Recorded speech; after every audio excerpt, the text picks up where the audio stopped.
Good morning, children, and welcome to all of you in online classes. Dear students, we are discussing the fourth poem of your Flamingo book, and the name of poem is A Thing of Beauty. Dear students, this poem, A Thing of Beauty, has been taken from one of the epic poems of Mr. John Keats, and the name of poem is Endymion. This poem is part of that great poem Endymion. Mr. John Keats, dear students, as I have told you and taught you in previous videos, that he was one of the renowned, famous romantic poet of second generation, along with Mr. Shelley and Byron. Dear students, I have also told you that his life was full of difficulties, full of problems, or in short span of time, in short period of 26 years, he has given a great contribution to English literature.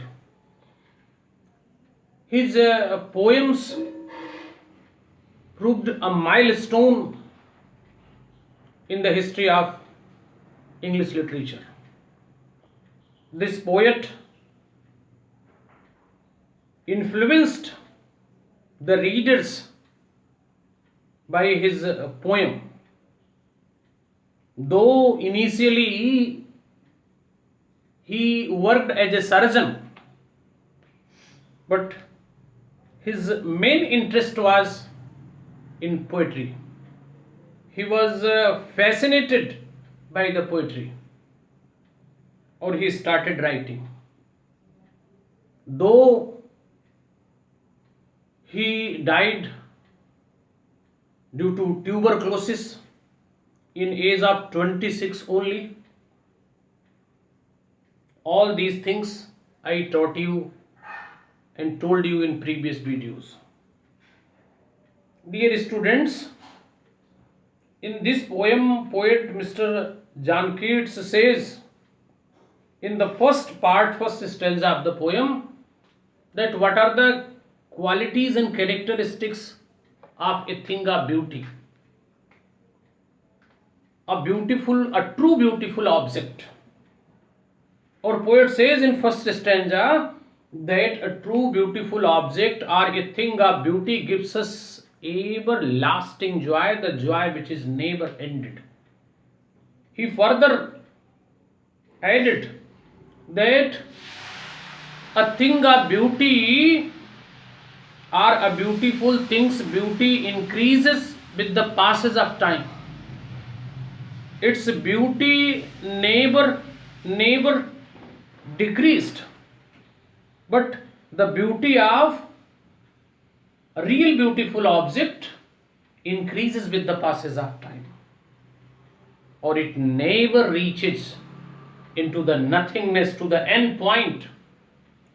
It keeps a peaceful and shady place for us, and where we get good dreams, good sleep with good dreams, or these beautiful things gives us reposeness, happiness, good health.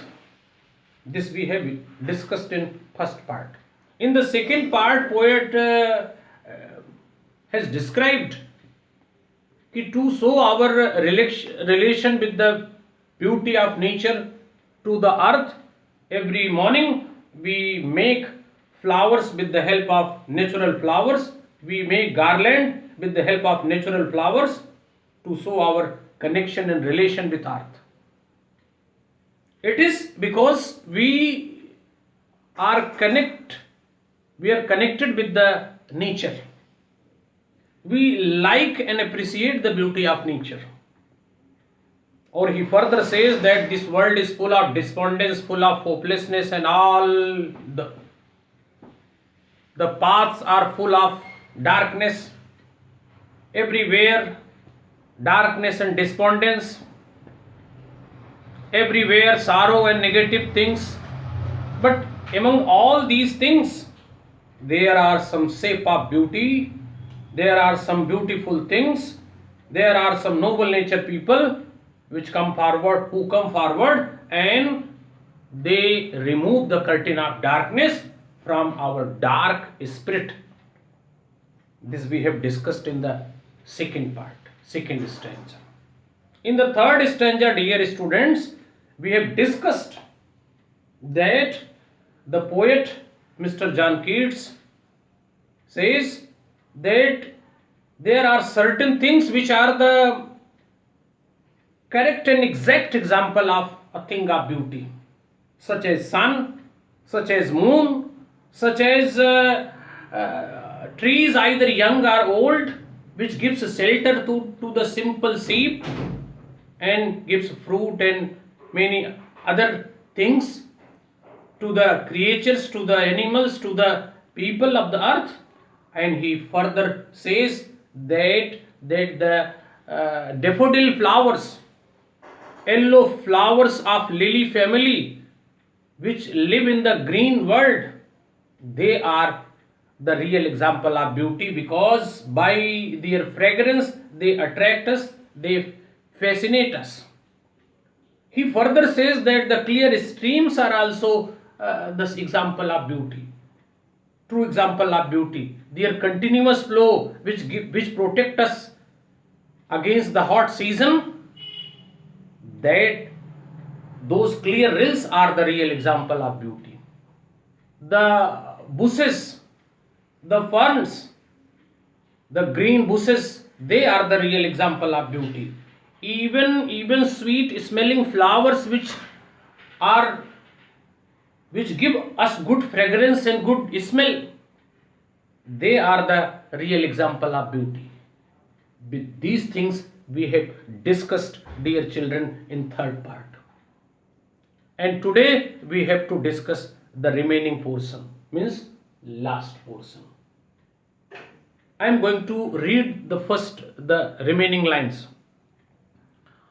And such too is a grandeur of the dooms we have imagined for mighty dead, all lovely tales that we have heard are read, an endless fountain of immortal drink pouring unto us from heaven's brink.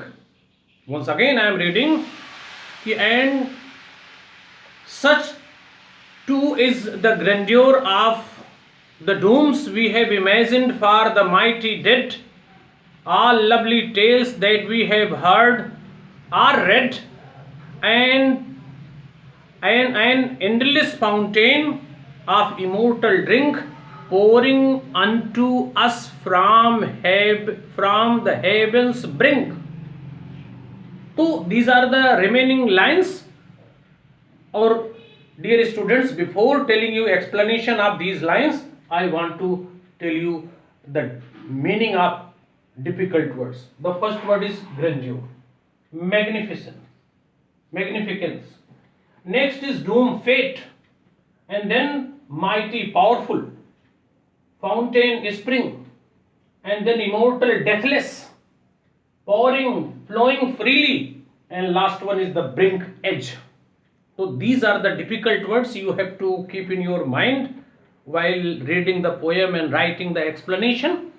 Dear students, poet further says in the given stanza, in this remaining stanza, that the end of powerful warriors, the end of great warriors who used to sacrifice their life for the country, they are the stories of those warriors, those powerful warriors who who used to lay their life, who used to sacrifice their life for the sake of country, for the sake of nation.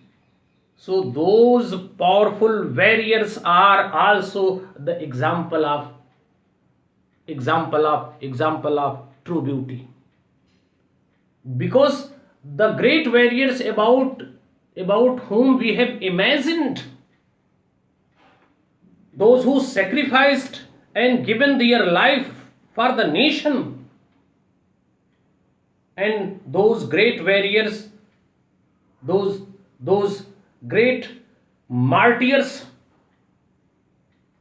about whom we have imagined, we used to think they are the real example. They are also in category of a thing of beauty.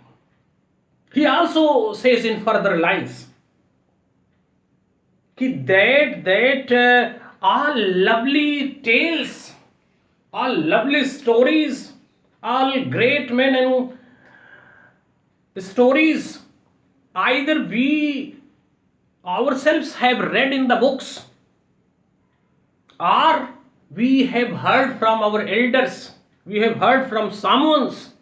So stories of great men, stories of legends are also the example of a thing of beauty or true beauty, because their stories, their life and their work is is a inspiration for us. Their work and their life was inspiration in the past also, or their work and their life is inspiration for us today also, and it will be in future also. The powerful warriors, those who sacrificed their life about whom we have imagined, those great warriors are also the example of a thing of beauty. And poet lastly says in the last two lines, dear students, कि these all things which are the example of a true beauty, a real beauty, they are just like endless fountain. Just like an endless fountain, these stories or these beautiful examples, these examples which are given by the poet in this poem, they are just like nectar given by God to us, or they inspire us. They are the reason to live in this world, in spite of sorrow, in spite of many negative things in this world. So these beautiful things, these examples of thing of beauty, they are like a nectar given by God to us to live in this world where we have a lot of problems, where we face a lot of adverse situation, where there is a lot of sorrow, a lot of sadness. But these examples give us reason to live in this world. So, or he says further that these examples, the examples of true beauty, real beauty, a thing of beauty given by Mr. John Keats, is just like the endless fountains, that endless spring which pour from heaven, which pour from God to the earth, or that fountain can never be ended, immortal, deathless. The fountain's flow will never be stopped. So these things value and importance will never be reduced. They are just like the immortal fountain, pouring, flowing freely from heaven's brink, heavens as to us, heavens as to the earth. So these are the example given by the poet, or this is the explanation of the poem. Dear students, part 1, stanza 1, stanza 2, stanza 3, and lastly stanza 4. I hope you have understood. If you have any doubt, you may ask. Thank you, dear children.